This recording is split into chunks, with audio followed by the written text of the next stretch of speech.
So I go into middle schools on a regular basis. Where you'll find me every day is in middle and high school classes, going into science classes in the 8th grade classes, and then in health classes in middle and high school classes. And then I also started so I've been doing that for 16 years. Probably about 14 years ago, I started doing parent workshops. And I went into middle schools and did parent workshops. And then I started going into high school classes, and the high school classes are co-ed classes and they're health classes. And then I started doing assemblies across the country, probably for the last 5 years, where I'll go around the country and do assemblies. And then for the last 6 years, I think, I have been speaking for the Steve and Marjorie Harvey Foundation, where they have an organization called Girls Who Rule the World. Marjorie Harvey has this organization that she brings 100 girls, to a camp in middle Georgia. And so I've spoken for them for the last 7 years. During the course of that time, I have received 12,000 letters, over 12,000 letters from high school students. And so this was after I left the school. I go back to the school usually after I leave, and I'll pick up the letters. And so I was sitting in my car, you can tell it was raining that day. And sometimes before I leave the parking lot, I'll open the envelope just to see, because I'm always anxious to see what impact, and y'all can see the kids don't just write, "Thank you for coming." I've got 4 and 5 page letters. And sometimes I've read the letters and it just cried reading them because of just what they're pouring their hearts out to me about. And a lot of times what the young ladies will say is, I'll never forget last semester I got a letter from a young lady, and she said, "Actually, this letter isn't for you, it's for me." So it was like her therapy. And it's like she said, "This is the first time I've ever been able to process how I felt about, those things." So, and I've also released 3 DVDs. Some of you have already purchased them, and 1 paperback book, 7 Secrets Guys Will Never Tell You, but also 2 ebooks, one for parents called 7 Things Every Parent Needs to Know Before Having a Talk, and then one for girls called Sex Why Wait, 20 Reasons Why Teen Girls Did or Wish They Had. And I'm working on one actually now, an ebook for a boy called Sex Why Wait, 20 Reasons Why Teen Guys Did or Wish They Had. So I'm not going to tell you a lot about what's in the book, just because if you purchase the book, I don't want you to leave today and say, "Well, she didn't tell me anything other than what I already read." And if you haven't purchased the book, I don't want to spoil it for you, so I want you to get the book before you leave. So I'm not going to talk a lot about what's in the book, but there is a section in the book that I have to talk about because it's kind of the foundation for the whole book. And it is the 3 types of guys that I talk about.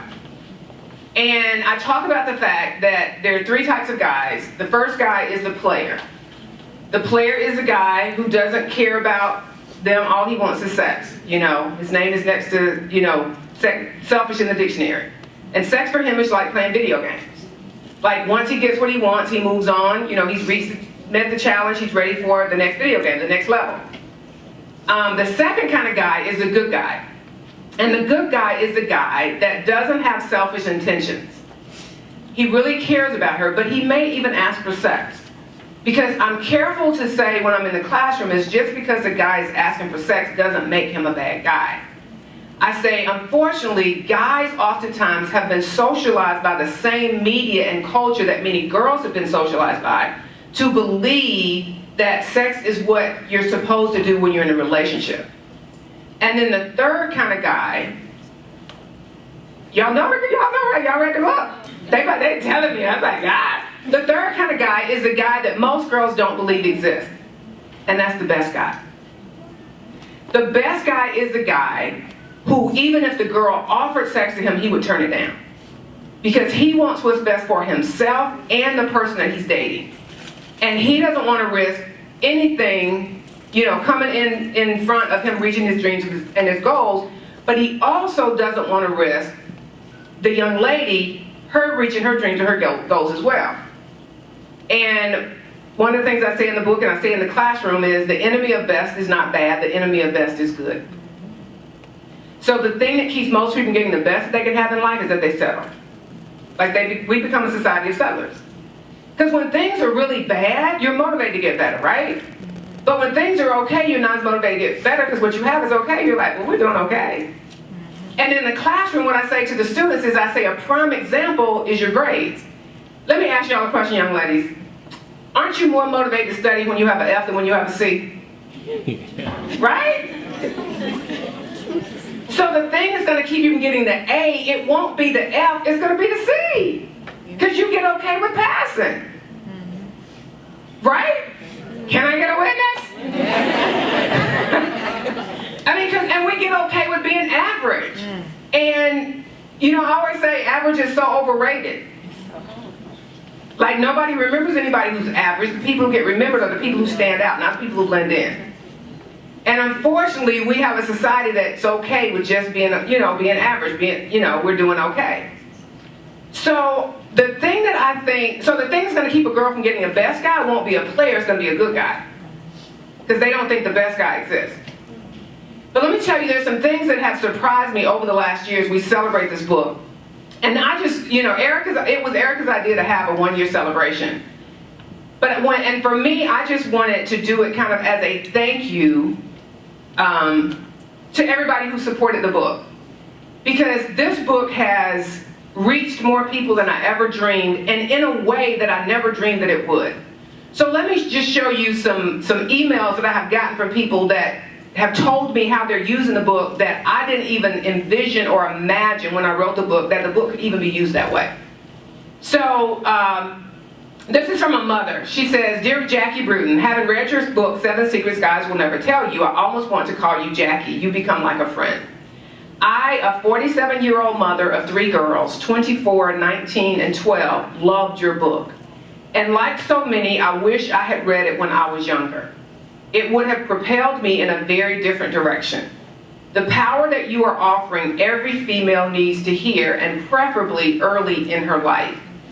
And you know what? Whenever I do a presentation, whether it's in this classroom or whether it's out in the community, and there are adults in the room, the number one thing I hear from adults is, "Where were you when I was a teenager?" Like, I have had teachers crying in class when I'm talking to 8th grade girls. I've had teachers come to me afterwards and say, "You just told these young ladies things that nobody told me." I'll never forget a 47-year-old teacher, and the way I know this because she told me. She said, "I'm 47 years old, and if I had heard you speak 5 years ago, my life would be in a totally different place." Wow. Like 5 years ago. So that's when she was 42 years old. And so over the course of the next 2 days, I realized she was in a marriage where she was in an abusive marriage.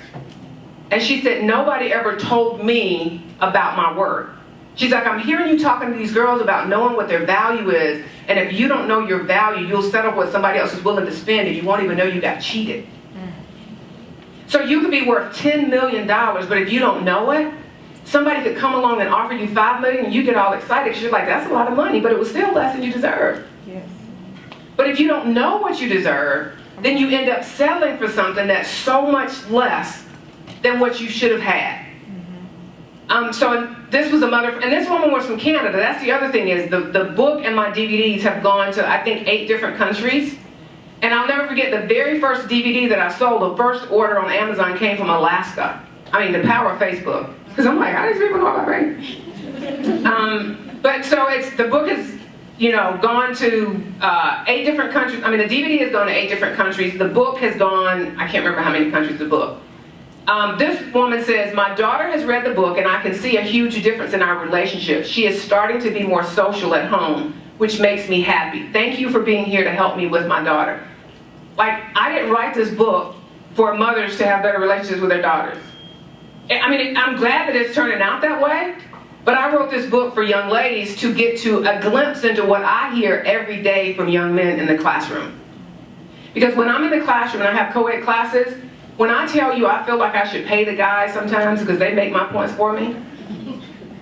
And I'm sitting here going, you know what, if I had said that very same thing, those girls would have said, "That's not true. That ain't how guys think." Half the time they say it to the guys. They're like, "You can't speak for all guys." And I'm like, well, he might not be able to speak for all guys, but I think he has a better chance of knowing how a guy feels than you do. Right. Because at least he is a guy. But denial can be a wonderful thing. So if you have a guy who is standing in class, which has actually happened, and he says, "If a girl performs oral sex on me, I will never look at her the same." And so the guy next to him said, "You know you let girls do that." He said, "I'm not saying I don't let them do it, I just don't respect them when it's over." Oh, that shocked y'all? That he would say that? And then he says, and I'm not going to kiss her when it's over. Because that'd be like kissing my own. So he says that in class, and a young lady gets upset with him for saying that. You can't speak for all guys. And if you're doing that with your boyfriend, and you just heard a boy say, guys don't respect girls who do that, then you either have to admit that you're being disrespected or stupid. Right. So it's easier to say, that's not how guys think. But denial is just a wonderful thing temporarily. Right. Like one day the truth is going to smack you in your face. And you're going to look back and say, I can't believe I did that. Right. The next thing that I got was from a social worker at a school who said, we have this new thing in education called PLCs, or professional learning credits. Each department has to do a weekly training specific to its service to students. So I decided our guidance office is going to use your book, chapter by chapter, to become better counselors to students when they need to talk or need talking to about relationship issues. These will be the best training sessions ever. I never imagined that when I wrote the book. Wow. That you would have counselors who are going to use the book as a training session so they can help girls better in the classroom. Then the next feedback that I got was from a youth leader at a church. And I just got this after this past summer. She says, this summer we added an abstinence piece to our summer program. Your book and all of its case studies and testimonials were eye-opening and very relevant. It was a refreshing look at the rewards of abstinence rather than the consequences of sex. I immediately found scriptures to match our theme and the book, and I created lessons from the chapters. We split the class and made the boys and girls face each other. The dialogue and response in our group was so good that by the second day, they were begging us to skip the games and activities in order to have more time for the discussion and notes. By the end of the summer, I will have read the book about 5 times, but I don't mind because it's worth it. Wow. Like, I got that email and I was like, what? Like, just blows me away. And this youth leader also talked about the DVDs. And I remember I was in Augusta at a conference when she came up to the table to purchase the package. She got all 3 of the DVDs in the book, and she just kept saying, I hope my pastor doesn't kill me because I'm spending this money. She just kept saying, I hope my pastor doesn't kill me because I'm spending this money. And so then she sends me this email, and I email back, I said, well, looks like you lived. She said, wow, the DVDs, the information and practical steps you gave the parents were invaluable tools. We are planning to have a parent gathering and allow them to view the video together and hopefully open some healthy dialogue between parents and their kids. I'm so glad I took that chance and purchased the entire set. It was money well spent. That blew my mind, but this is my biggest surprise. The biggest surprise has been how boys have responded to the book, because I wrote the book for girls. This came from a young man. Your words inspired me to become a best guy. You helped me understand what love really is. I didn't really think sex was a big deal. My girlfriend also heard you speak, and she was touched. We talked about everything you spoke about, and we both agreed to stop having sex. I told her to give me the chance to fall in love with her and not her body. Now, I know I can get a witness on that one. You helped me realize my worth and see my value. I thank you so much for educating me on more than just sex. Thank you for reminding me what a boy must do to become a man. There is no way I would have imagined that when I wrote this book, that it would have this response. Because what I do in the classroom is I read that portion out of the book about the 3 types of guys. And it challenges the guys. I probably have hundreds of letters from guys who have said, I used to be a good guy because I didn't know the best guy was even possible. Nobody, because they want to be challenged. So that has been the biggest surprise, I think, out of everything that surprised me about the book, is that boys resonate with it. I was just at Campbell High School. Shout out for the Campbell people here. I was at Campbell High School Monday and Tuesday. I had more boys coming up to me after the assembly asking me where could they get the book than I did girls. I think they want to know if I got the secrets right.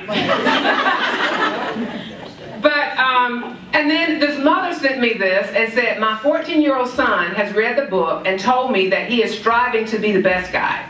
When we're watching TV or we're out, we have our own code language on identifying behaviors. Often he will say, player or good guy. Then he'll say what the best guy would do. It's pretty amazing. Because for each one of the 7 secrets in the book, I write about, I have a grid in the beginning of the chapter that says, this is how the player, the good guy, and the best guy will operate with that secret. So it challenges the guys to rise to the occasion. Because there's a quote that I use in the classroom that says, it is the nature of man to rise to greatness if greatness is expected of him. And you know what that means? It means greatness is natural.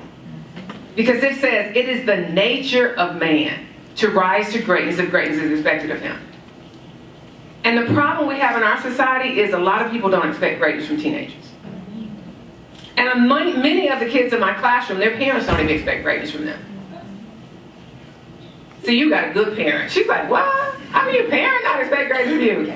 Yeah, there are a lot of kids, I meet them every day, who would be better off with no parents than the ones they have. And people think that sounds harsh when I say it, but if you heard, we got an assistant principal right here, an administrator, she knows, because the stories that we hear in the classroom from students would break your heart.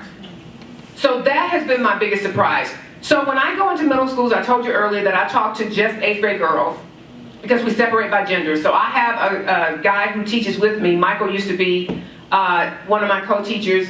And he'll talk to the guys, I talk to the girls. When I do co-ed classes, high school classes are co-ed. I prefer high school classes for 2 reasons. One, because it's a co-ed audience. And so the girls don't just get to hear from me, they get to hear from the guys. But the other reason why I prefer co-ed classes is because it's a different discussion. And I often, like all of the material from my book came from high school classes. If I didn't go to co-ed classes and teach high school boys, that book wouldn't have been written. But also, it gives me an insight into why girls make their choices to have sex. So we would believe that high school students are more sexually active than middle school students. Like, we would hope that, right? Yeah, you say you hope so. I got the good group right up here in the front. They talk it back to me. But so I'll give you an example of one of the things I do in the classroom where I can tell the difference whether I'm in a middle school class or a high school class. So I talk about the fact, because I think one of the most common reasons why teenage girls have sex is because of low self-esteem. And so I tell the girls, I'll say, you know what, we all have these insecurities. It's just a woman thing.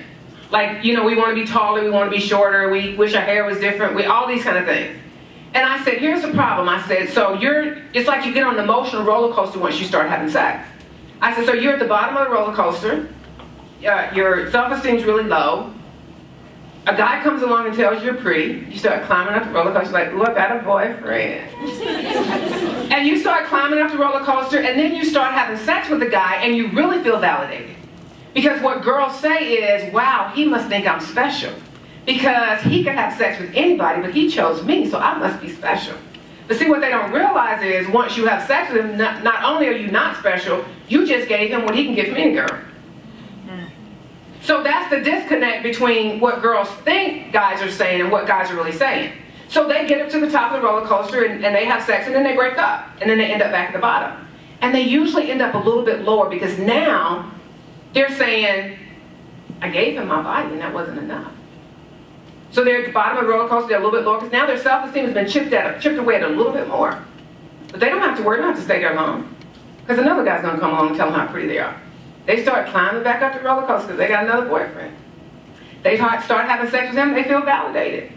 That relationship ends, they're back at the bottom. And each time they end up a little bit lower, because eventually what they realize is, not only do guys not respect me anymore, I don't even have self-respect. And so when I give that analogy in a middle school class, the look that I see on 8th grade girls' faces is, that makes sense. When I give that analogy in a high school class, it's a totally different look. You know why? They've been on that roller coaster. So it's not that makes sense. You see pain on the face. Because reality has hit them in their face and they're like, yeah, you're right.